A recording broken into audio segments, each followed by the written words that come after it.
Hey everyone! I've decided to start creating some YouTube videos to kind of supplement the content of the podcast. So I hope that you like what you see. I'm not really exactly sure how to do this or how to make great videos. I realize this one looks a little bit dark, so I'll work on that for next time.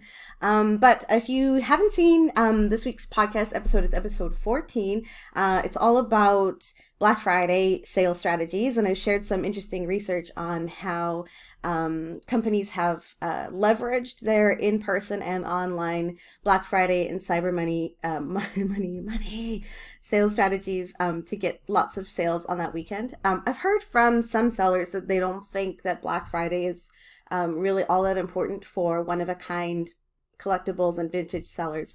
And just based on my experience over the past few years, I would definitely have to disagree with that. So we've had incredible success running pretty deep discounts on that weekend in the past, and we're going to do the same thing this year with just a little bit different strategy, which I will be sharing with you, but just not quite yet. It's not quite complete.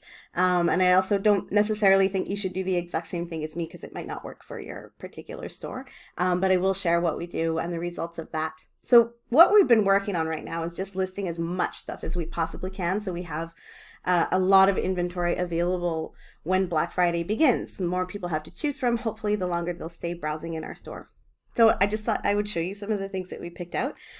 So we're always looking to increase our average selling price. If you listen to the podcast, you've heard me talk about that a few times before. So I'm looking for these items that I'm going to list for $100 or more. And we're finding some cool stuff in our boxes. So I've got this. Do you guys remember this one?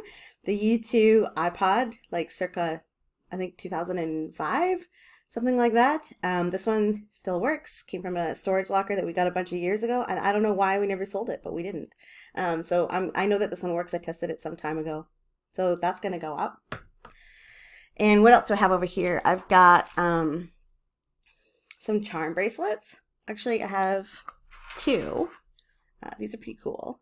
Some vintage charm bracelets. Ooh, they're not showing up that great on the video. Some of the charms on here are silver, some of them aren't.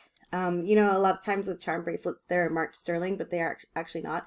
However, even if they're not sterling silver, there are people who look for these vintage charms, and we have some pretty cool ones here. We got like the gold panner guy. I don't know if you can see that. I love the sombrero.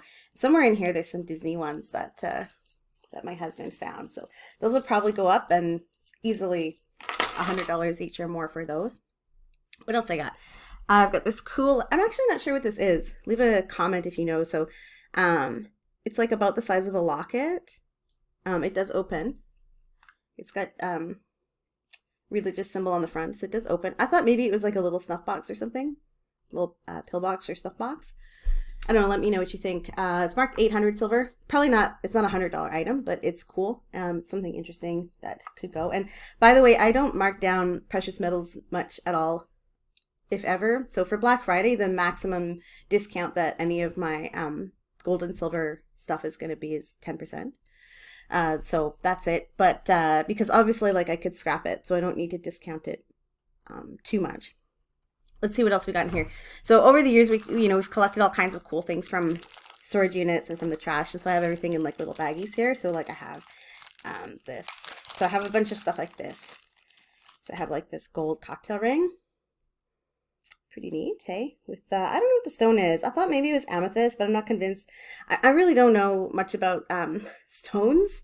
I'm not smart with that stuff at all. This one is marked. Oh, I've got my glasses on, but I still can't see. I'm going blind. I believe that one is marked 10K, pretty common, 10K gold. So I'm going to weigh this, size it, put it up. People are buying stuff like this, even if it's not on sale on Black Friday, they are out looking for gifts. And, gold jewelry is a fantastic gift. And I don't know if you've been to a jewelry store in the past couple of years, but man, jewelry is expensive. So even if you're offering, your gold and silver jewelry at a significant markup from scrap, you are still undercutting the retail jewelry stores by a significant amount. And you've got some cool and like unique items that people can give as gifts. People are out there looking for uniqueness. They don't want to necessarily just give the same thing that everyone else gets. They don't necessarily want to buy something that appears mass produced.